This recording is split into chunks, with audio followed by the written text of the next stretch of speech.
하나님 말씀 보도록 하겠습니다. 요한계시록 18장 1절부터 6절까지의 말씀입니다. 요한계시록 18장 1절부터 6절까지의 말씀, 저와 여러분이 한 절씩 교독하고 마지막 절은 합독하도록 하겠습니다. 교독합니다. 이 일 후에 다른 천사가 하늘에서 내려오는 것을 보니 큰 권세를 가졌는데 그의 영광으로 땅이 환하여지더라. 힘찬 음성으로 외쳐 이르되 무너졌도다 무너졌도다 큰 성 바벨론이여, 귀신의 처소와 각종 더러운 영이 모이는 곳과 각종 더럽고 가증한 새들이 모이는 곳이 되었도다. 그 음행의 진노의 포도주로 말미암아 만국이 무너졌으며 또 땅의 왕들이 그와 함께 그와 더불어 행음하였으며 땅의 상인들도 그의 사치의 세력으로 치부하였도다 하더라. 또 내가 들으니 하늘로부터 다른 음성이 나서 이르되 내 백성아, 거기서 나와 그의 죄에 참여하지 말고 그가 받을 재앙들을 받지 말라. 그의 죄는 하늘에 사무쳤으며 하나님은 그의 불의한 일을 기억하신지라. 그가 준 그대로 그에게 주고 그의 행위대로 갑절을 갚아주고 그가 섞은 잔에도 갑절이나 섞어 그에게 주라. 아멘. 네, 우리 주변에 있는 분들에게 이렇게 한번 인사하도록 하겠습니다. 이런 날씨에도 당신의 얼굴만 빛납니다. 네, 우리 앞뒤로도 인사하겠습니다. 이런 날씨에도 당신의 얼굴을 볼 수 있어서 행복합니다. 네, 이제 장마가 오고 있습니다. 그래서 장마철에는 이렇게 습도도 많이 높고 굉장히 많이 좀 짜증나는 그런 일들이 많이 있습니다. 조금만 이래도 그러함에도 불구하고 우리가 함께 예배하고 성도들의 얼굴을 보며 교제할 때 큰 기쁨이 있는 그런 교회 되기를 주님의 이름으로 축원합니다. 네, 오늘 요한계시록 18장 1절부터 6절까지의 말씀을 가지고 내 백성아 탈출하라 라는 제목으로 하나님 말씀 증거하도록 하겠습니다. 지금 우리가 보고 있는 이 요한계시록은 하나님께서 7교회에게 그 당시에 그들이 받고 있는 핍박과 환난 가운데서 어떠한 위로를 얻을 것인가에 대한 내용들로 기록되어 있는 것들을 보게 됩니다. 한 문장으로 요약을 하면 요한계시록 전체 요약은 이렇습니다. 예수가 결국엔 이긴다, 이거예요. 그래서 그걸 믿으면서 이 땅을 살아가는 데 있어서 어려운 문제들과 부딪힐 때 그 문제들을 넘어설 수 있는 힘을 예수로부터 얻으라는 거예요. 결국에는 이 요한계시록 전체를 읽고 나면 결국 남는 것은 예수 그리스도를 붙드는 것 외에는 소망이 없다, 이겁니다. 그러면서 17장과 18장에는 이 땅의 권세 잡은 자들, 즉 바벨론이 어떻게 패망하고 멸망하게 되는가를 정확하게 설명을 합니다. 그래서 이 17장에서는 정치적으로, 나라적으로 이 세계가 어떻게 멸망될 것인가를 설명하고 있다면, 이 18장에서는 사회적이고 산업적인, 그러니까 상업적인 부분으로 하나님께서 이 땅을 어떻게 심판하시는가에 대한 내용들로 같은 바벨론이 망하는데 다른 측면에서 보는 거예요. 그러니까 한쪽에서는 그 정치적으로 나라가 어떻게 멸망하는지 요것들을 내용하고 있고, 요 부분에서는 우리가 읽는 부분에서는 이 땅의 세력들, 땅의 상인들이, 그 사치의 세력들이 음녀와 더불어서, 그리고 또 이 바벨론과 더불어서 그들이 치부하였던 것들이 어떻게 한순간에 다 날아가게 되는가, 요것들을 설명하고 있는 내용들로 기록되어 있다고 하는 것입니다.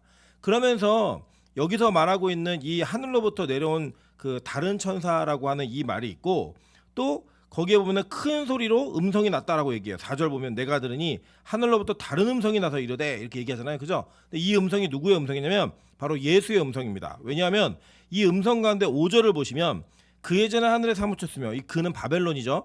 바벨론의 죄가 하늘에 사무쳤으며 하나님은 바벨론의 불의한 일을 기억하신지라 라고 얘기하는 거예요, 그죠? 그러니까 이게 누구냐면 예수님께서 하나님이 이 땅을 어떻게 평가하시고 이 땅의 상태가 어떤 상태여서 무슨 일이 벌어질지에 대한 이야기를 하면서 이 하나님에 대한 선언을 하고 있는 거예요, 대리적으로. 그래서 이 예수님께서 명령하신 내용이 뭐냐면 바로 이겁니다. 다른 게 아니라 이 땅은 결국 무너진다, 그리고 이 땅이 망하는데 거기로부터 나오라는 거예요.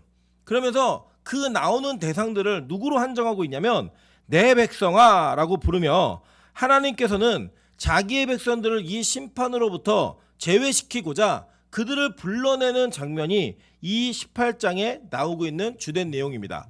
오늘은 이 내용들을 기반으로 하나님께서는 이 마지막 시대에 그들을, 우리 하나님의 백성들을 이 땅으로부터 어떻게 끄집어내실 것인지를 과거에 하나님께서 어떻게 끄집어내셨는가 라고 하는 것들을 살펴보면서 우리의 인생이, 우리의 신앙이 종국에는 어떤 형식과 어떤 행위로 열매 맺게 되는가, 이 내용들을 같이 한번 나눠보도록 하겠습니다. 창세기 19장 14절부터 17절입니다. 롯이 나가서 그 딸들과 결혼할 사위들에게 말하여 이르기를 여호와께서 이 성을 멸하실 터이니 너희는 일어나 이곳에서 떠나라 하되 그의 사위들은 농담으로 여겼더라. 동틀 때 천사가 롯을 재촉하여 이르되 일어나 여기 있는 내 아내와 두 딸을 이끌어내라 라고 얘기했어요. 그죠?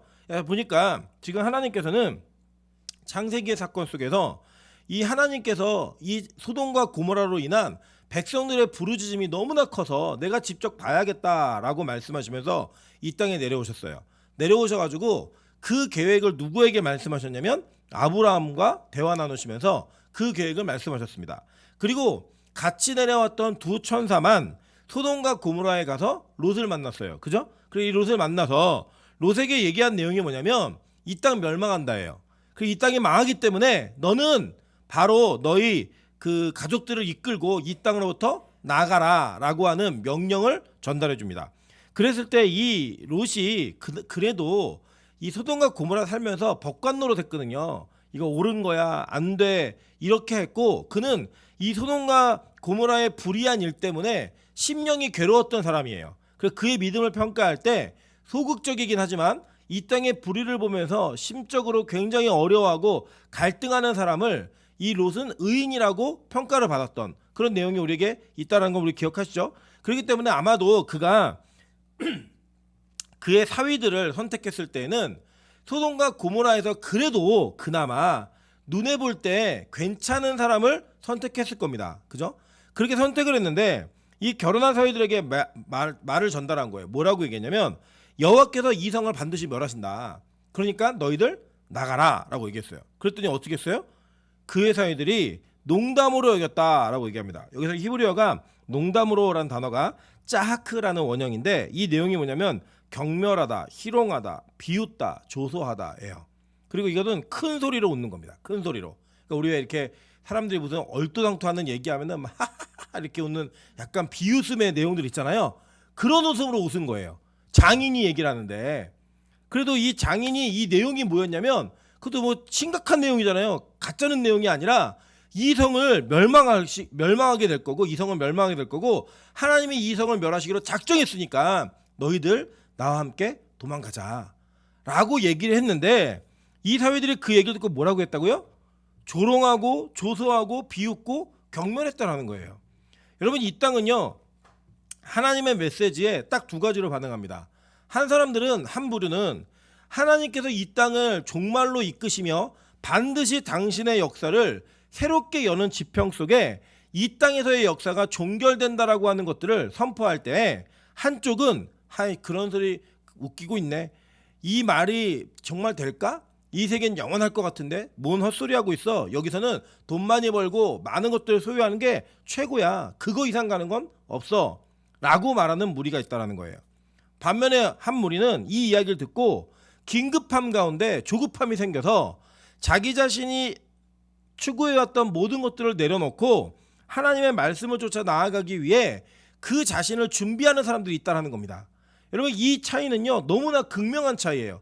이 땅을 살 때는요 그게 아무렇지도 않아 보이지만 그 땅을 살면서 우리 마음에 있는 그 생각이 우리의 마지막을 결정한다는 거예요. 여러분, 잘 보세요. 실제로 롯은요 자기 힘으로 이 성을 벗어나지 못했습니다. 보니까 이 성의 죄악 중에 함께 멸망할까 하노라. 그러나 롯이 지체함에 그 사람들이 롯의 손과 그 아내의 손과 두 딸의 손을 잡아 인도하여 성 밖에 두니 라고 얘기해요. 그죠? 그러니까 이 롯도 하나님 말씀 믿었어요. 그죠? 믿으니까 전달했겠죠. 근데 이 전달했는데 롯은 이 성을 나올 수 있었어요, 없었어요? 못 나왔다는 거예요. 지체했다라는 거예요. 왜 지체했을까요, 여러분? 아마 제 상상을 생각을 하면 이런 것 같아요. 집에 있는 통장, 귀중품, 뭘 가져 나가야 되지? 뭐 이런 것들을 고민하지 않았을까요? 내가 이 성을 나가야 되는데 이 땅에서 요 모았던 것들, 챙겼던 것들을 어떻게 가지고 나가야 될까? 왜냐하면요, 이 롯이 이 땅을 선택했을 때 이가 딱 그 소돔과 고모라를 바라보면서 거기는 여호와의 동산 같았고 애굽 같았더라라고 이야기해요. 그러니까 그는 애굽에서 화려하고 발달되어진 문명과 문화와 그 축적된 부를 다 구경하며 본 사람이에요. 그리고 나서 그가 선택한 땅은 그의 눈은 여전히 그 애굽의 땅과 같은 소돔과 고모라를 선택할 수밖에 없는 아주 연약한 믿음의 사람이었다라는 거예요. 근데 이 사람이 여기서 지체할 수 있는 이유는 딱 하나예요. 그 땅에 둔 게 아까운 거죠. 이 집은 어떡하지? 내가 모은 자산은 어떡하지? 그걸 지체하고 있을 때 심판은 어떻게 오고 있어요? 급격하게 오고 있다라는 거예요. 그래서 이 급격하게 오는 심판 속에서 천사가 롯의 손과 그 아내의 손과 두 딸의 손을 잡아가지고 막 질질질 끌고 나온 거예요. 그 끌고 나와가지고 어떻게 했어요? 성 밖에다 갖다 둔 거예요. 여기서 인도하다라는 히브리어가 야자라는 단어인데 이 단어가 떠나다, 나가다, 퇴장하다. 그러니까 퇴장을 시켜버린 거예요, 그냥. 예. 여러분 퇴장이라는 건 뭐예요? 강제적인 거죠, 그죠? 우리가 축구 경기를 보다 보면은 옐로우 카드가 있어서 경고가 있을 때가 있고 한 번 더 반칙을 하거나 실수를 하게 되면 다시 한번 옐로우 카드를 주거나 아니면 심한 뭐 너무나 폭력적인 그런 반칙을 했을 때는 그냥 퇴장 카드를 줘버리죠. 그럼 여러분 더 이상 그 선수는 경기에 뛸 수 없어요. 강제적으로 그 운동장으로부터 끌려 나가는 거예요. 퇴출이에요. 여러분 그런 단어가 지금 하나님께서 이 롯의 가정을 소돔과 고모라에서 이끌어낼 때 썼다라는 거예요. 그러니까 여러분 구원은요 절대 인격적이지 않아요. 구원의 역사는 절대로 우리의 동의를 구하지 않습니다. 하나님께서는 우리를 이끌어내실 때 우리가 이 땅에 미련을 두고 우리가 여전히 죄인이기 때문에 이것들을 못 논다는 거 하나님 정확히 아세요. 그래서 하나님께서는 소돔과 고모라에서 롯의 모습을 통하여 저와 여러분의 모습을 보게 하신 거예요. 우리는 우리 스스로 이것을 내려놓고 버릴 수 없는 존재라는 것을 우리 확실히 압니다. 그런데 하나님께서는 우리에게 그것들을 그대로 망하게 두지 아니하시고 거기로부터 손을 잡아서 이끌어내시다라는 거예요. 여러분 이게 복음입니다. 복음. 우리가요 진짜 예수님 잘 믿을 마음 없어요. 우리 죄인들은요 하나님께서 우리 인생에 간섭하는 게 너무나 싫고요. 하나님의 우리 인생의 일거수일투족을 이렇게 뭔가 조망하고 있는 것 때문에 굉장히 인생의 CCTV가 달려있는 건 그 느낌이 있어요. 느낌이. 그래서요 불편합니다. 하나님과 관계가 가까워지면 때로는 좋을 때도 있지만 그 좋은 감정 속에서 우리가 느끼는 죄인으로서의 불편함이 있다는 거예요. 그래서 우리는 절대로 우리 자신의 힘과 우리 자신의 결단으로는 아무것도 이룰 수 없는 자임을 고백해야 된다는 겁니다. 하나님께서 그렇게 이 롯의 가정을 이끌어내셨어요. 그래서요 결국에는요 그 가정이 보호를 받았고 그 중에 여전히 그 미련을 놓지 못해 뒤를 돌아보았던 롯의 아내는 뭐가 됐죠? 소금 기둥이 됐다라는 거예요. 여러분 보세요. 출애굽기 12장 51절입니다. 바로 그날에 여호와께서 이스라엘 자손을 그 무리대로 애굽 땅에서 인도하여 내셨더라 라고 하는 인도하여, 이게 히브리어 야자예요. 똑같은 단어예요. 퇴장시킨 거예요 하나님이. 이런 출애굽도 마찬가지입니다. 출애굽을 누가 자기 힘과 자기의 능력으로 출애굽을 했어요? 그런 사람 아무도 없어요. 하나님께서 10가지 재앙으로 이스라엘 백성들이 속해 있는 고센 땅을 제외한 애굽 전역을 심판하셨습니다. 그 심판하실 때 이 애굽의 군대와 애굽의 군사와 애굽의 관료들과 왕인 바로가 너무나 괴로워서 야 니네 정말 재수 없으니까 좀 나가줘. 우리로 인해 이 재앙을 더 이상 당하지 않도록 제발 나가라고 해서 쫓겨난 거예요. 근데 하나님은요 그 백성들이 쫓겨나게 하셨는데 하나님의 관점에서는 뭐예요? 퇴장시키신 거예요. 인도하여 내신 거라고요. 여러분 우리가 이 세상에서 그렇게 살아가는 존재라는 겁니다. 우리 자신이 이 땅에서 잘 되고 잘 먹고 뭔가를 이루고자 하는 욕심과 열심으로 살아가는 것이 지극히 마땅합니다. 제가 항상 얘기하잖아요. 여러분 만약에 복음이 가짜이고 예수가 없다면 이 세상에 돈보다 소망이 있고 돈보다 힘 있는 거 없어요. 무조건 그거에 매진하셔야 돼요. 우리가 일생 일거수일투족을 다 여기에 투자한다 할지라도 아깝지 않은 비전이 돈에 있다는 거를 저는 예수가 없는 사람들에게 그 삶이 있다는 걸 이해합니다. 진짜로. 복음이 없으면요 그게 맞다니까요. 그게 진리예요. 변하지 않는. 근데 문제는 뭐냐면 우리 인생에 그게 진짜가 아니라고 하는 것이 복음 속에서 끊임없이 나타나고 있다는 거예요.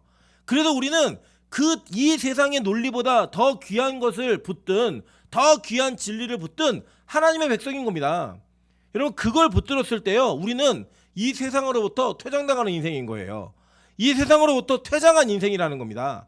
여러분 이게 얼마나 힘든 인생이냐면 이 세상에서 퇴장당했다라고 하는 것은 이 세상의 왕따와 이 세상의 조소와 이 세상이 경멸하고 희롱하는 것들을 그냥 감내해내고 받아들여야 되는 인생이라는 것을 스스로 고백하는 일이에요. 이게 얼마나 힘든 건지 아십니까? 정말 쉽지 않아요. 이스라엘 백성들이 그랬다는 거예요. 여러분 이스라엘 백성들이 원래 살고 있었던 땅은요. 전 세계에서 가장 부유하고요. 전 세계에서 가장 발달된 문명을 지니고 있었던 애굽이란 나라였어요. 그런데 하나님이 그들을 퇴장시키셔서 이끈 곳이 어딘지 아세요? 광야라는 거예요. 광야. 하나님의 구름 기둥과 불 기둥이 없으면 절대 살 수 없는 그것으로 하나님 부르셨다는 겁니다. 실제로 히브리서 8장 9절에서 이 이야기를 동일하게 얘기합니다. 또 주께서 이르시기를 이 언약은 내가 그들의 열조의 손을 잡고 애굽 땅에서 인도하여 내던 날에 그들과 맺은 언약과 같지 아니하도다. 그들은 내 언약 안에 머물러 있지 아니하므로 내가 그들을 돌보지 아니하였으노라 라고 얘기해요. 자, 여기서 보니까 하나님께서 애굽 땅에서 인도해 냈다라고 하는 그 히브리어가 야짜라 그랬죠. 근데 이게 헬라어 LXS 그 셉투아진트로 번역됐을 때 이 단어가 뭐냐면 엑사고라는 단어예요. 엑사고. 이것도 뭐냐? 끌어내다예요. 끌어내다. 그러니까 강제적인 힘이 들어간 거예요. 하나님께서 이 신약에서도 히브리서를 통하여서 애굽의 백성들을 이끌어낼 때 어떻게 하셨다고요? 끌어내셨다고요. 멱살 잡고 끌어내신 거예요. 그냥 우리가 나올 마음이 있어요, 없어요? 없어요, 여러분. 우리는요 애굽에서 살기를 좋아하는 백성들입니다. 애굽 땅을 그리워하고 추억하는 백성들인데 하나님께서 저와 여러분의 인생을 불쌍히 여기셔서 그 땅이 멸망할 운명을 알고 있기 때문에 하나님은 저와 여러분의 인생을 그곳으로부터 끌어내시는 분이시라는 거예요. 끌어내시는 분. 이렇게 해서 볼게요. 에레미야 51장 41절부터 45절입니다. 슬프다 세상이 함락되었도다. 온 세상이 칭찬받는 성읍이 빼앗겼도다. 슬프다 바벨론이 나라들 가운데 황폐하였도다. 바다가 바벨론의 넘침이며 그 노도 소리가 그 땅을 뒤엎었도다. 그 성읍들은 황폐하여 마른 땅과 사막과 사람이 살지 않는 땅이 되었으니 그리로 지나가는 사람이 없도다. 내가 배를 바벨론에서 벌하고 그가 삼킨 것을 그의 입에서 끌어내리니 민족들이 다시는 그에게로 몰려가지 아니하겠고 바벨론 성벽은 무너졌도다. 나의 백성아 너희는 그 중에서 나와 각기 여호와의 진노를 피하라 라고 얘기했어요. 여러분 근데 여러분 이게 지금 이 에레미야 선지자를 이해하시면 이 예언은 충격적인 예언입니다. 이 에레미야는 이 남유다가 바벨론에게 망하기 전에 너희들 바벨론에게 끌려가서 망하게 될 거니까 항복하고 성문 열어 라고 얘기했던 선지자예요. 그죠? 그리고 이 바벨론은 그 당시에 아수르를 무너뜨리고 가장 강력한 힘을 지녔던 아시아의 주인이었습니다. 그러니까 어떤 누구도 이 느부갓네살이 이끌고 있는 바벨론이 망할 거라고 상상할 수도 없었고요.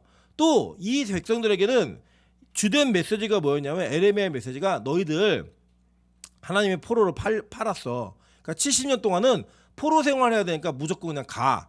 이게 메시지였단 말이에요. 그런데 그 뒤에 마지막 부분에 딸려있는 메시지가 뭐냐면 그런데 바벨론 반드시 망할 거야. 그때 너희들 거기로부터 나오라예요. 그러니까 하나님이요 우리를 이 망할 바벨론에 두셨어요. 두셨는데 이 바벨론에 보면 여기서 결혼도 하고 애도 낳고 집도 짓고 잘 살라고 얘기하는 예언들이 있다고요. 그런 다음에 마지막에 말하는 내용이 뭐냐면 내가 마지막이 되면 이 바벨론을 반드시 멸절시킨다. 그러니까 너희들 그거 다 놓고 나오라는 거예요. 그거 잘 살라고 얘기했거든요. 그러니까 여러분 잘 들어보세요. 이 잘못된 종말론이 있는 사람들은 어떤 행태를 보이냐면 이 세상이 의미 없다라고 얘기해요. 그리고 이 세상에 있는 모든 것들을 그냥 아무것도 신경 쓰지 않고 무관심한 것을 마치 믿음 있는 것처럼 포장해 버립니다. 절대 그렇지 않아요. 성경의 메시지는요. 하나님께서 우리에게 바벨론에 사는 동안에 그곳에 물들지 않은 채로 하나님의 백성의 순수성과 그 믿음과 구별성을 유지한 거룩한 상태에서 이 바벨론의 삶을 최선을 다해 살라고 얘기했어요. 여러분 그런데 문제는 뭐냐면 그 최선 끝에 반드시 이 땅이 망한다는 거 잊지 말라는 거예요. 그리고 그게 망할 때 미련 없이 모든 걸 다 내려놓고 나오라는 거예요. 그럼 여러분 잘 들어보세요. 공부하는 학생은 종말을 믿기 때문에 공부를 포기해서는 안 됩니다. 그거 믿음 아니에요. 그건 이단들이 하는 짓이고 잘못된 종말론자들이 하는 일이에요. 장사하시는 분들은 열심히 장사하셔야 돼요. 그리고 최선을 다해 많이 돈을 버세요. 그런데 우리가 그 일들을 이 땅에 하면서 하나님의 백성들은 거룩함이 있어야 되는 거예요. 구별됨. 세상과 같은 방법을 하는 게 아니에요. 여러분 대학생들이 어떻게 자기 성적을 높이는지 아십니까? 뭐 도서관에 교수님이 여기서 문제 나온다고 책이 한번 추천되잖아요. 그 책을 빌려다가 벌금을 물더라도 끝까지 그 책을 반납하지 않아요. 자료를 찾지 못하도록. 그리고 혹시 반납을 하더라도 원래 있는 자리가 아닌 다른 자리에 갖다 꽂아놔요. 그리고 노트 보여주지 않습니다. 그 남의 거 노트 있으면 찍고 없애버려요. 고등학생도 요새 그래요. 사물함 털어가지고 필기한 노트 책 다 훔쳐가요. 그래야지만 누가 하나 제거되는 거예요? 자기의 경쟁 상대가 하나 제거되는 거예요. 회사는 안 그래요? 회사에서는요, 어떤 사람이 누군가 상사에게 뭐 비난을 당하거나 그 상사에게 미움을 받아갖고 밀리잖아요? 그럼 막 기분이 좋아져요. 아, 쟤는 이제 승진 못하겠구나. 경쟁 상대에서 밀려난 거구나. 그래서 누군가를 이기고 딛고 올라서야지만 우리는 이 세상에서 잘 먹고 잘 살 수 있다는 그 원리 속에 우리가 물들어 살고 있다는 거예요. 물들어서. 그러면 교회들도요, 가까운 데 교회 하면요 막 항의하고 막 그럽니다. 가까운 데 교회가 오면 왜 여기 들어왔냐고 막 얘기하고 막 그래요. 여러분, 우리는요 그러한 원리와 논리를 믿으며 사는 존재가 아니라는 거예요. 같은 방식으로 사는 존재가 아닌 거예요. 그런데 최선을 다하라는 거예요. 그런데요, 중요한 건 뭐냐면, 더 중요한 건 하나님께서 만약에 야 이제 끝났어, 다 놓고 나와 라고 얘기하는 하나님의 부르심이 있다라고 한다면 우린 기꺼이 우리의 모든 것들을 다 내려놓고 나갈 수 있는 믿음이 있어야 된다는 거예요. 그게 올바른 종말론을 가지고 있는 사람들의 생각인 거예요. 그래 보세요. 이사야 52장 11절에 이렇게 얘기합니다. 너희는 떠날지어다 떠날지어다. 거기서 나오고 부정한 것을 만지지 말지어다. 그 가운데서 나올지어다. 여호와의 기구를 매는 자들이여 스스로 정결하게 할지어다. 여호와의 기구를 맨 사람이 누구예요? 제사장들이잖아요. 여러분, 이 땅의 제사장이잖아요. 하나님 우리 제사장을 부르셨잖아요. 우리 보고 뭐라 그래요? 여기서 스스로 정결하래요. 그리고 여기서 어떻게 해요? 떠나래요. 떠나래요. 하나님이 나가라고 명하시면 부정한 것을 만지지 말고 그곳으로부터 나오라는 겁니다. 그게 여러분 복음의 메시지입니다. 그래서요, 진짜 올바르게 하나님의 재림, 예수 그리스도의 재림을 기다리는 자들은 절대로 이 땅의 삶을 함부로 살지 않습니다. 책임 없이 무책임하게 살지 않아요. 최선을 다해 살지만 이 땅의 것에 미련을 두지도 않아요. 여러분, 이게 참 어려운 일이죠. 그죠? 참 어려운 일이지만 이게 우리에게 주어진 의무이고 주어진 특권인 거예요. 여러분, 그래서 우리는요 이 땅의 사람들과 함께 할 수 없는 운명을 지니고 태어난 존재들이에요. 그렇게 부르심을 받은 존재들이라고요. 여러분, 근데 보세요. 왜 도대체 그럼 그들과 함께 할 수 없는가? 신명기 7장 16절부터 21절입니다. 내 하나님 여호와께서 내게 넘겨주신 모든 민족을 내 눈이 긍휼히 여기지 말고 진멸하여 그들의 신을 섬기지 말라. 그것이 내게 올무가 되리라 라고 얘기했어요. 여기 보니까요, 하나님이 이스라엘 백성들에게 너희들 가나안 땅에 들어가게 될 건데 들어가면 눈에 보이는 민족을 긍휼히 여기지 말고 숨쉬는 것도 다 죽여버리라 그랬어요. 여러분, 이걸 보면서 가끔씩 전도를 하다 보면은 어떻게 하나님이 그럴 수 있느냐라는 우리 반문과 질문을 많이 받으십니다. 근데 여러분 잘 보시면 이 땅의 민족은 이미 죄가 가득 차서 그들은 이미 하나님의 멸절되기로 작정된 자들이에요. 나중에 우리가 살펴볼 거예요. 그런데 그 사람들을 볼 때에 나의 인본으로, 나의 인간적인 마음으로 그들을 긍휼히 여기지 말라는 거예요. 멸절시키라는 거예요. 이유가 뭐냐면 그들의 신을 섬기게 되니까. 그들의 신을 섬기게 되고 또 그것이 나 자신에게 올무가 되기 때문에 하지 말라는 거예요. 여러분, 이게요 실제로 증명되었습니다. 어떻게 증명되었냐면 이스라엘 백성들의 역사를 통해 증명되었어요. 그들은 이 땅의 모든 신들은 자신들이 원하는 자기의 욕망을 하나님 종교화시킨 거예요. 그래서 종교 행위 속에 원하는 욕망이 다 들어가 있어요. 그래서 이 세상의 종교들을 보시면 이 땅에서 잘 먹고 잘 사는 게 목표예요. 그걸 이루기 위해서 신을 섬기는 겁니다. 여러분, 무당을 찾아가시는 분들, 점치시는 분들이 영혼의 문제를 묻는 분들 보셨어요? 내가 죽으면 어떻게 될까요? 이런 거 안 묻습니다. 어디에 투자해야 될까요? 뭐 어디에다가 집을 지어야 될까요? 방향은 어느 쪽에 놔야 될까요? 이런 거 묻지. 절대로 그것을 통해 나의 영혼이 어떻게 잘 될지, 내 영혼이 영원한 생명 가운데 있을지 묻지 않아요. 이 땅의 삶을 묻는다고요. 이 땅의 삶을. 귀신은 그런 걸 가르쳐주는 거예요. 어디서 만나는 뭐 점이 있는 사람을 만나면 뭐 이게 뭐 그 사람과 동업을 하면 잘 될 거야, 이런 거 얘기해 주는 거예요. 그래서 제가 예전에 한번 주영훈 그 씨가 집사죠. 그분이 간증하는 거 들어보니까 자기가 무명의 작곡가일 때 심신이라는 가수를 만나서 대성을 하기 시작했대요. 근데 그 계기가 뭐였냐면 심신이 계속 그 유명세를 유지하고 싶어서 점을 봤는데 여기 입주 위에 점이 있는 작곡가랑 일을 하면 반드시 넌 대성한다고. 그래가지고 이 심신이라는 가수가 작곡가를 만나서 곡을 받을 때 곡이 어떤지를 듣지 않고 이 작곡가 입주위에 점이 있나 없나 이것만 봤대요. 근데 주영은 여기 점이 있잖아요. 아시죠? 그래가지고 그 작곡이 이게 되고 돼가지고 잘 됐다라는 얘기를 하는 거예요. 여러분 보세요. 음악을 하는데 음악에 관심이 없어요. 뭐에 있죠? 점이 누가 있나? 이유가 뭐예요? 이 땅에서 계속 유지하기 위해, 인기를 유지하기 위해. 여러분 그게 음악을 정말 사랑하는 사람일까요? 저는 아니라고 생각해요. 그 사람은요 음악을 통해 그 유명세와 부와 명예를 누리는 것을 추구했던 사람이에요. 그러니까 그걸 묻는 거예요. 여러분 이 땅의 종교는 다 그런 식인 거예요. 그런데 하나님께서는 이 땅에 우리가 보내진 목적이 뭐냐면 영원한 나라의 생명을 위해 우리를 이 땅에 보내신 거예요. 믿으시죠? 그 땅에서 자발적으로 우리가 죄를 짓지 않는 싸움을 싸우게 하기 위해 이 땅의 어려운 과정을 통과하게 만드신 거예요. 그래서 우리는 이 땅을 그런 목적으로 살아가는 존재이기 때문에 이 땅의 부와 명예와 권력에 우리의 마음을 전부 다 둘 수 없는 거예요. 놓고 나오라 하시면 나가야 되는 거예요. 근데 다른 신을 섬기는 자들과 함께 있다 보면 그들에게 물이 든다는 거예요. 그들에게 우리가 쓸려갈 수밖에 없다는 거예요. 여러분 그래서 우리가 아무리 믿음이 있는 자매들도요 옆에 있는 회사 동료가 샤넬 백에 명품 옷에 이런 거 추구하면서 막 통장에 막 몇 억씩 꽂히는 그런 삶을 살고 있는 사람 보면요 부러워요 안 부러워요? 부럽죠. 그게 부러운 인생이에요.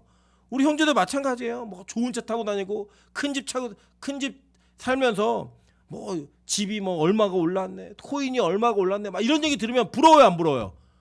부럽잖아요. 그게 우리 인생이라고요. 그래서 하나님께서는 그들과의 교제를 아예 근원적으로 차단하신 거예요. 왜냐? 우리를 아시는 거예요. 우리를.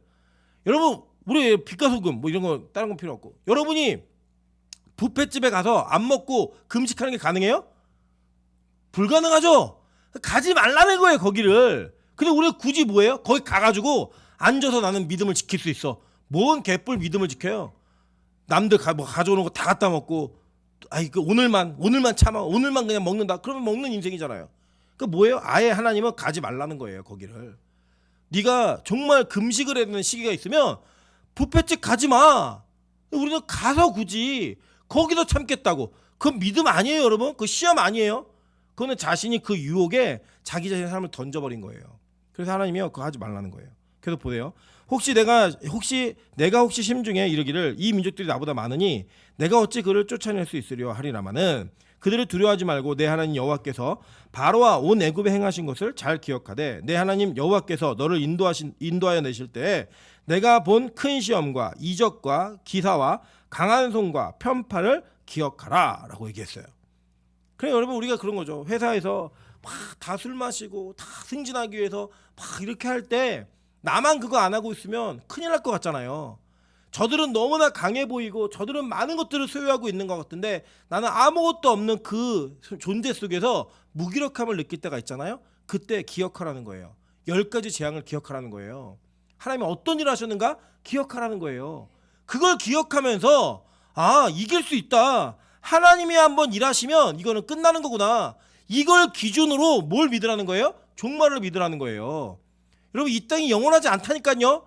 이 땅의 세력과 이 땅의 힘을 가진 자들이 절대 영원하지 않다라고 성경은 누누이 우리에게 선언해주고 있어요. 여러분 바로가 이스라엘 백성 때문에 망할 줄 어떻게 알았어요? 애굽이라는 나라가 이스라엘 때문에 무너질 때 어떻게 알았어요? 그 포로된 민족들 때문에 노예로 사는 민족들 때문에 망할 거라고 아무도 생각 못했다고요. 근데요 하나님의 말씀이 이루어져 안 이루어져요? 이루어졌잖아요. 바벨론이요 절대 망하지 않을 것 같은 성이었다니까요. 제가 몇 번 설명드렸잖아요. 성벽 둘레가 90km고 그 성벽의 두께가 마차 2대가 경주할 만큼이었어요. 그래서 성벽은 약 18m에서 23m 정도였대요. 그러니까 여러분 얼마나 높은 거예요. 지금 우리로 따지면 9층 정도의 높이에요. 그런 성을 쌓아놓았던 나라가 70년 만에 망해요? 불가능한 일이라고요. 근데 하나님이 그렇게 하시겠다고 하니까 망해요 안 망해요? 망했어요. 역사 속에 그 유능했던 정말 세계를 통치할 것 같았던 그 모든 제국들이 다 망했잖아요. 다. 하나님이 말씀하신 대로 이루어졌어요. 근데 이스라엘 안 망하잖아요. 물론 우리가 그 이스라엘 공동체를 기독교적 공동체로 받아들이는 거 아니고 모델이지만 교회는 안 망해요. 여러분 교회는 계속 존재했고요. 교회를 핍박했던 박해했던 정치적 세력, 경제적 세력, 뭐 이념적 세력, 뭐 모든 세력들이 다 이 세계를 집어삼킬 것 같았잖아요. 공산주의가 팽창할 때 전 세계가 공산주의를 두려워해서 벌벌 떨 만큼 공산주의는 힘이 있었던, 영향력이 있었던 이념이었어요. 기독교를 배척하고 무너뜨리려고 노력했지만 기독교 지금도 존재해요. 여전히 복음은 이어지고 있다는 거예요. 여러분, 그래서 우리는요, 그들과 가치는 있지만 함께 할 수 없는 존재예요. 무슨 말인지 이해되시죠? 가치는 있을 수밖에 없어요. 이 땅에 살아야 되니까. 그래서 우리가 그렇다고 뭐 예수 믿는 사람들이 안 믿는 사람하고 살도 치면 안 된다. 그럼 말이 돼요, 이게? 안 되잖아요. 직장 동료들 중에 예수 안 믿는 사람이 있으면 퇴사해야 된다. 말도 안 돼요. 같이 일하는 거예요, 같이. 그러나 그곳에서 쟤는 뭔가 다르네? 쟤 왜 저러지? 왜 저렇게 쟤는 유난이야? 쟤는 왜 이렇게 특이하게 살아? 이걸 보여줘야 된다는 거예요. 함께는 있지만 다른 인생이 되어야 되는 거예요. 레위기 20장 23절입니다. 너희는 내가 너희 앞에서 쫓아내는 족속의 풍속을 따르지 말라. 그들이 이 모든 일을 행함으로 내가 그들을 가증히 여기노라. 풍속을 따르지 말래요. 그들의 습관과 문화를 배우지 말래요. 고린도후서 6장 14절부터 18절입니다. 너희는 믿지 않는 자와 멍에를 함께 매지 말라. 의와 불법이 어찌 함께하며 빛과 어둠이 어찌 사귀며 그리스도와 벨리알이 어찌 조화되며 믿는 자와 믿지 않는 자가 어찌 상관하며 하나님의 성전과 우상이 어찌 일치가 되리요? 라고 얘기해요. 여러분, 가끔씩 제가 이제 청년생활 오래 했으니까 물어요. 불신결혼, 안 믿는 남자, 안 믿는 여자를 만나고 있어요. 이 말도 안 되는 일이랑 말도 안 되는 일. 성경이 아예 금지했다니까요. 금지. 여러분, 그리고요, 우린 장로교를 다니니까 우리 예정론을 믿잖아요. 내 남편이 내 아내 될 후보자가 하나님의 예정 가운데 구원받은 자인지 버림받은 자인지 여러분 어떻게 알아요? 모르잖아요. 근데 뭐라고 얘기하면 전도하면 되죠. 열심히 복음 전하면 되죠. 여러분, 그렇게 해서 인생 망한 사람도 제가 많이 봤다니까요. 제가 한번 얘기 드렸잖아요. 제가 그 사역하던 교회에서 신방을 갔는데 그 신방 간 집에서 그 새로 오신 성도님이 그 신방하고 저희가 찬양을 구역 예배 드리면 찬양을 부르자 그랬더니 찬양 아시는 게 있냐면 네 줄을 가까이를 부르고 싶다고. 그걸 부르시면 펑펑 우시는 거예요. 그 왜 우시냐 그랬더니 자기가 결혼하기 전에 성가대까지 했던 사람인데 불신자 남편을 만나서 조건이 좋아갖고 결혼하면서 전도하면 되지 이런 마음을 가졌대요. 그런데 결혼을 했는데 시어머니하고 남편이 얼마나 교회를 못 가게 때리고 폭력으로 핍박을 하는지 이 남편이 죽고 시어머니 돌아가신 이후에 교회를 28년 만에 나왔대요. 28년 만에. 그래서 거기에서 네 줄을 가까이를 부르면서 펑펑 우시는 거예요. 그 장면 보면서 제가 각오한 게 있습니다. 내가 혹시 누군가 나에게 불신 결혼을 묻는다면 나는 절대 안 돼. 가능성을 1%도 주지 않는다.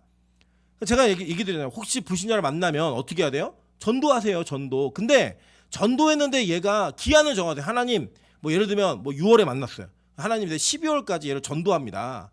전도하는데 이 사람이 돌아오지 않으면 그건 딱 끝입니다. 아닙니다. 라고 결단해야 된다고요. 근데 그 12월까지 뭐 해야 되냐면 그때 뭐 물고 빨고 뭐 하고 싶어 다 하고 이러면 안 돼요. 감정을 키우거나 이러지 말고 순수하게 전도만 하라고요. 전도만. 어떻게 연애 감정이 있는데 그 전도를 제대로 할 수 있으며 그 감정이 있는데 어떻게 헤어져요? 못한다고요. 관계의 진전을 멈추고 복음을 전해야 돼요. 복음을. 안 되면 말아야 돼요. 권사님들, 장로님들 이제 뭐 결혼 애들도 시켜야 되고 사위도 맞아야 되고 며느리도 맞으셔야죠. 여러분, 그 조건이 다 찼다 할지라도 신앙이 없으면 정말 안 좋은 데 시집 가는 거고 정말 안 좋은 집안에 장가 가는 거예요. 그걸 명심하셔야 됩니다. 성경은 뭐라고 얘기하냐면 이게 함께하는 것을 우리가 성전이잖아요. 성전과 우상이 어떻게 함께 있느냐는 거예요. 여러분 생각해 보세요. 상상해 보세요. 제가 설교를 하는데 이 뒤에다가 불상을 갖다 놓고 설교한다. 여러분 이 교회를 이상하게 생각하시겠죠? 그죠? 여러분의 인생이 그렇다고요. 불신자를 만나서 결혼을 하고 불신자와 너무 친밀한 관계 속에서 나의 영혼까지 다 내어줄 수 있는, 나의 모든 걸 다 제공할 수 있는 그런 관계를 맺어가는 게 이 교회에서 설교를 하면서 뒤에다 불상을 놓는 것과 똑같은 거라고요. 그래 여기 우리가 형태로 놓는 불상은 이상하고 여러분의 삶은 이상하지 않으세요? 성경은 그건 잘못됐다고 얘기하고 있다고요. 계속 볼게요. 우리는 살아계신 하나님의 성전이라 이와 같이 하나님께서 이르시되 내가 그들 가운데 거하며 두루 행하여 나는 그들의 하나님이 되고 그들은 내 백성이 되리라. 그러므로 너희는 그들 중에서 따로 나와서 따로 있고 부정한 것을 만지지 말라. 내가 너희를 영접하여 너희에게 아버지가 되고 너희는 내게 자녀가 되리라. 전능하신 주의 말씀이니라 하셨느니라 라고 얘기해요. 바울도 하지 말라 그랬고 하나님도 하지 말라고 하셨어요. 그런데 여러분 무슨 수로 여러분이 그걸 해내요? 여러분이 하나님보다 능력 있어요? 바울보다 영빨 있어요? 아니잖아요. 우리 그거 할 수 없다는 거예요. 그래서 우리는 믿음을 가지고 살아가는 거예요. 믿음을 가지고. 그러니까 제가 아까 또 얘기하지만 그렇다고 믿음만 있으면 되냐?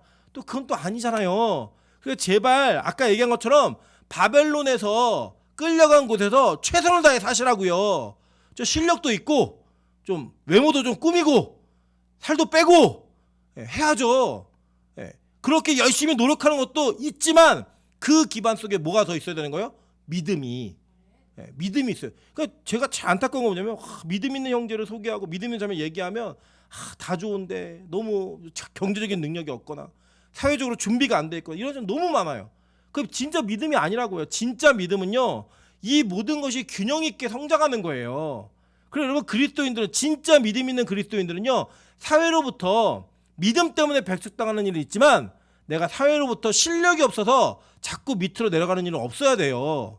여러분 한번 보세요. 여러분이 신앙을 잘 지켜가고 믿음으로 잘 서서 유난해요. 근데 여러분이 믿음을 지켜요. 근데 그 유난함 속에 여러분 뭐가 있냐면 실력이 있는 거예요. 여러분이 없으면 회사가 안 돌아가. 여러분이 없으면 여러분의 공동체가 어려워져. 그 여러분 아무리 여러분이 믿음 때문에 그들에게 협조하지 않고 불편한 관계가 되어도요, 여러분 자르지 못해요. 여러분 무시하지 못한다고요. 기독교는 그렇게 살아가는 존재들인 거예요. 이 땅에서. 그래서 저와 여러분의 인생에 그 걸음이 반드시 있어야 된다는 겁니다. 우리는 그들과 기억하세요. 우리는 같이 살지만 함께 할 수 없는 존재예요. 우리 구별되어진 존재라고요. 성경 우리에게 그걸 누누이 얘기하고 있다는 겁니다. 그래서 하나님은요, 우리 보고 그 바벨론으로부터 나오라는 거예요. 자꾸 나와 얘기하는 거예요. 그걸 잊지 말라는 거예요. 언제든지 떠날 사람이라는 걸. 여러분 보세요.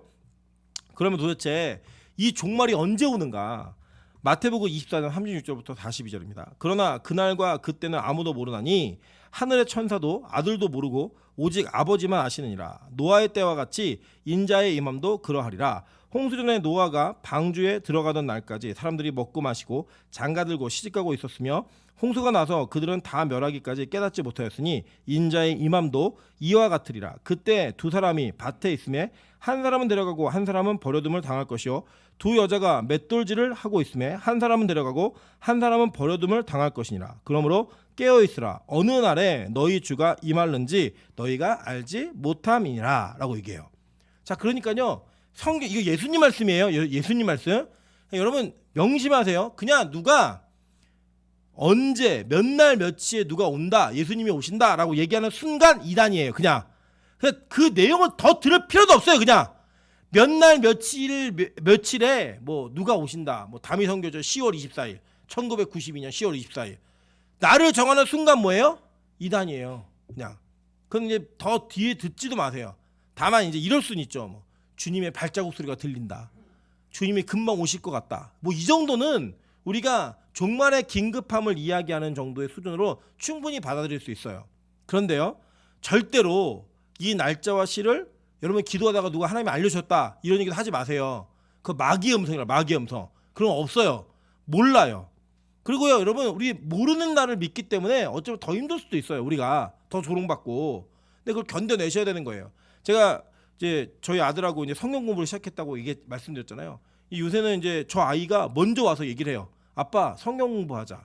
앉아서 얘기를 하는데 어제는 노아가 방주 짓는 걸 제가 가르쳐줬어요. 방주를 지니까 거기 이제 그 그림, 만화 그림에 그 산에 배가 있는 거예요. 산에. 그러니까 저희 아들이 묻기를 뭐라고 하냐, 아빠 근데 왜 배를 산에다가 지어? 이렇게 물은 거예요. 그림을 보고. 제가 이렇게 얘기했어요. 하나님이 명령하신 대로 노아가 이렇게 얘기했는데 노아 할아버지가 이걸 지으면서 세상 사람들이 너무 노아 할아버지 조롱하고 너무 노아 할아버지 비판하고 그 사람 무시하고 미친 사람이라고 놀렸어.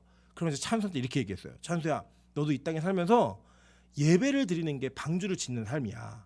너가 예배를 열심히 드리고 그 예배를 하나님 말씀한 대로 드리다 보면 세상 친구들이 너를 미워할 수도 있고 너를 조롱할 수도 있어. 근데 그걸 견뎌야 돼. 그게 믿음이야. 그럴 수 있겠니? 그랬더니 나 그렇게 살게. 이 얘기를 하는 거예요. 제가 그 얘기를 하면서 아이하고의 대화였지만 이 아이한테 그걸 가르치고 그걸 말한다는 게 아버지로서는 되게 부담스러웠어요. 뭐가 부담스러웠냐면 이 아이에게 너 사회적으로 왕따 될 수 있고 사회적으로 네가 인정받지 못할 수 있고 이 사회 속에서 이상한 사람이 될 수 있어. 근데 그걸 감내해내야 돼. 그게 믿음이야.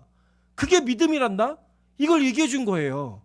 오히려 그런 얘기 아니고 이런 얘기가 맞잖아요. 원래 우리 욕심이라면 우리 생각이라면 너 공부 열심히 해야 된다. 그래서 반드시 성공해야 되고 1등 해야 돼. 그리고 공부 잘해서 좋은 대학을 가야 네 인생이 편해져. 그래야 돈 벌 수 있는 기회도 많아지고 네가 많은 사람들과 좋은 관계를 맺어갈 수 있고 사람들이 널 부러워하는 삶을 살 수 있단다.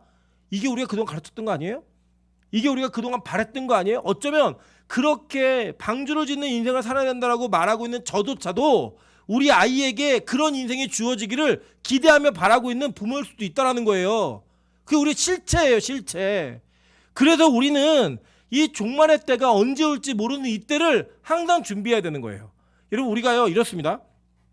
정말 그 꼴찌 아니고서는 내가 공부를 해야겠다라는 일말의 생각이 있는 아이라면 내일이 시험이면 공부 안 하는 애 없어요. 그죠? 안 하는 애 없어요. 근데 우리는 중간고사와 기말고사가 있다는 걸 반드시 알아요. 그죠? 우리 인생에 학교를 다니면 중간고사가 있구나 기말고사 있구나 알아요 몰라요?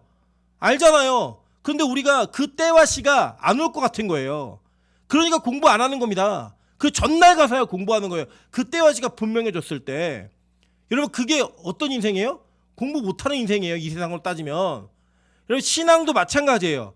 때와 시를 몰라요. 그래서 어쩌면 우리는 더 방만하게 살 수 있어요. 나 죽기 전에 안 오시겠지. 당장 내가 이 시험 끝나고 이 돈 벌고 이걸 할 때까지는 안 오시겠지. 이런 마음이 우리 안에 있다 없다? 있죠. 있으니까 이 세상의 것을 쫓으며 하나님의 것을 생각하지 않으며 사는 거예요. 오늘 예수님은 우리에게 말씀하십니다. 아무도 몰라. 천사도 모르고 나도 몰라. 아버지만 아셔. 그런데 내가 임하는 것은 노아 때 홍수 임했던 거와 똑같아.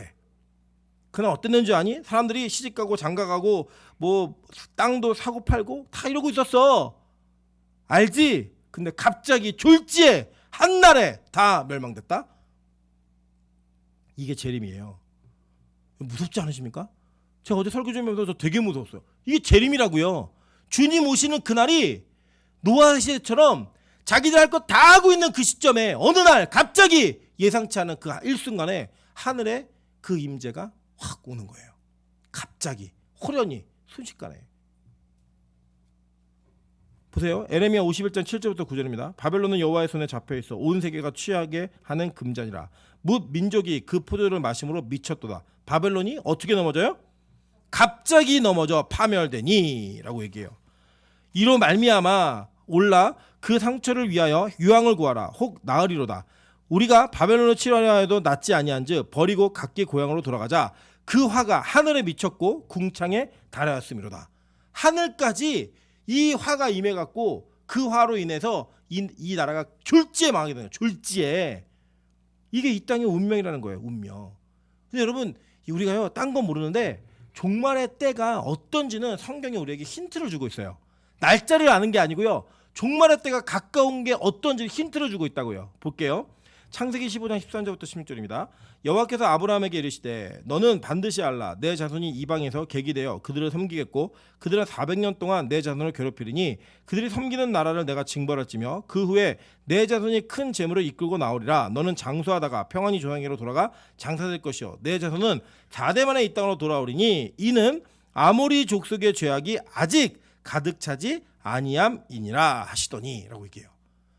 죄가 가득 차면 망한다는 거예요. 죄가 가득 차면. 오늘 6절 보세요. 저기 5절 보세요. 5절 뭐라고 얘기하냐면 그의 죄는 하늘에 사무쳤으며 뭐냐면 그의 죄가 하늘까지 닿았다는 거예요.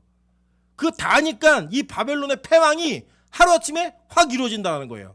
그러니까 여러분 종말 때가 되면 이 세상이 착해져요 악해져요? 악해져요. 볼 수 없는 일들이 막 벌어지는 거예요. 상상치도 않았던 일들이 막 비일비재하게 일어나는 거예요. 그걸 보면서 여러분 큰일 났다 이게 아니라 뭐가 큰일이 난 거냐면 여러분 종말이 이제 가까이 온 거예요. 마지막 때가 이제 오고 있는 거라고요. 상상할 수 없는 죄의 문제가 상상할 수 없는 범죄와 상상할 수 없는 하나님을 대적하는 문화가 자꾸 용성해지면 여러분 그때 이거 다 찼는데?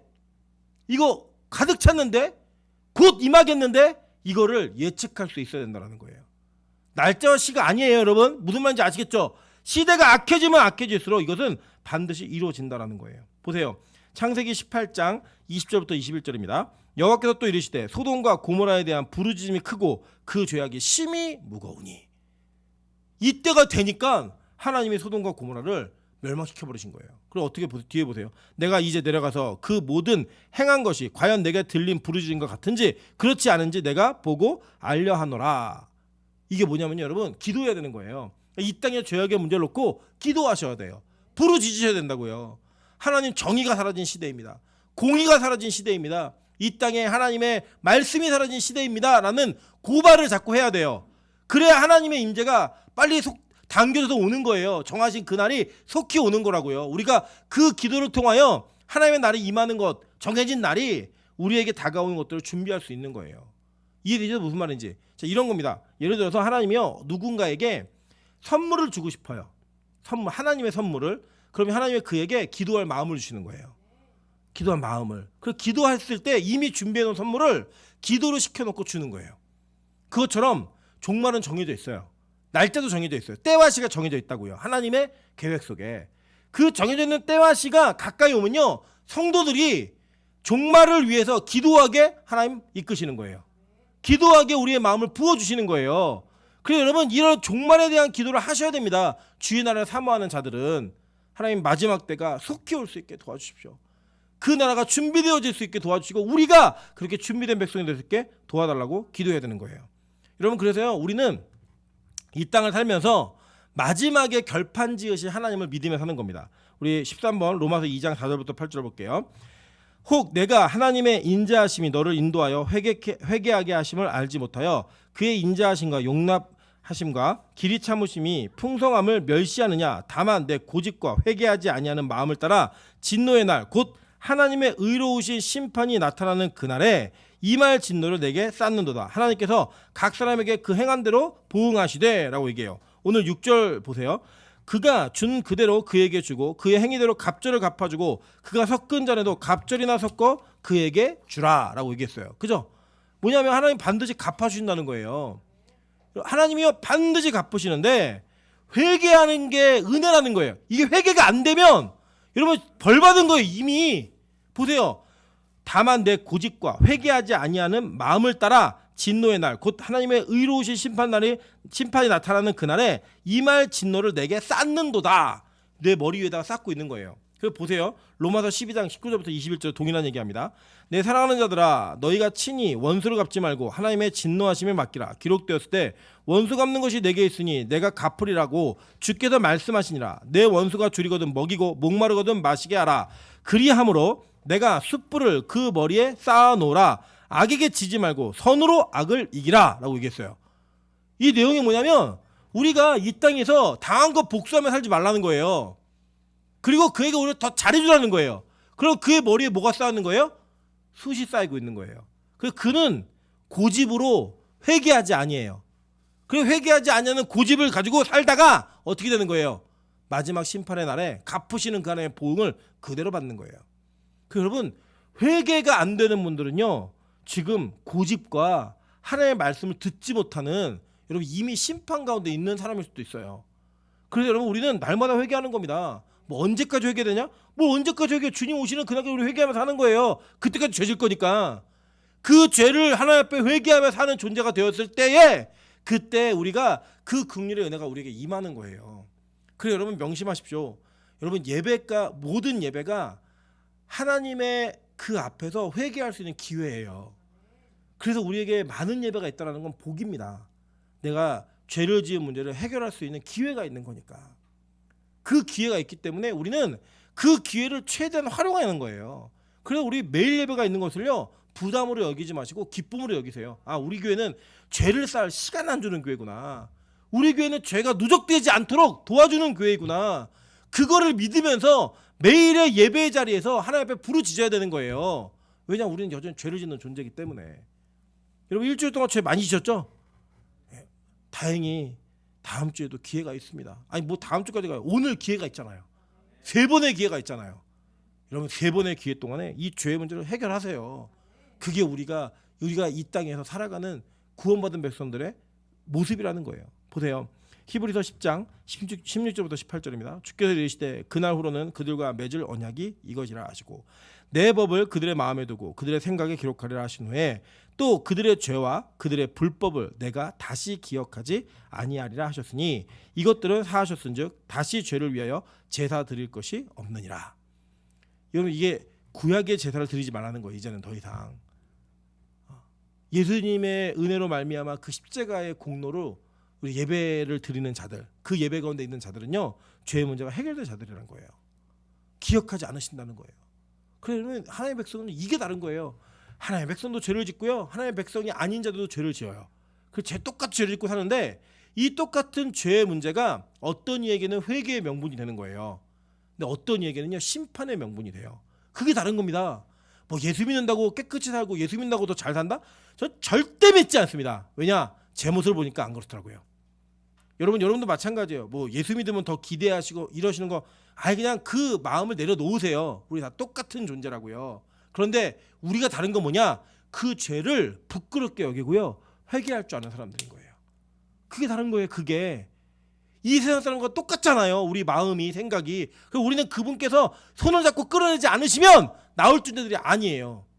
근데 우리가 그 끌림을 받아 나오게 되면 우리는 똑같은 죄를 지면서 회개하는 인생으로 산다는 거예요. 회개하는 인생으로.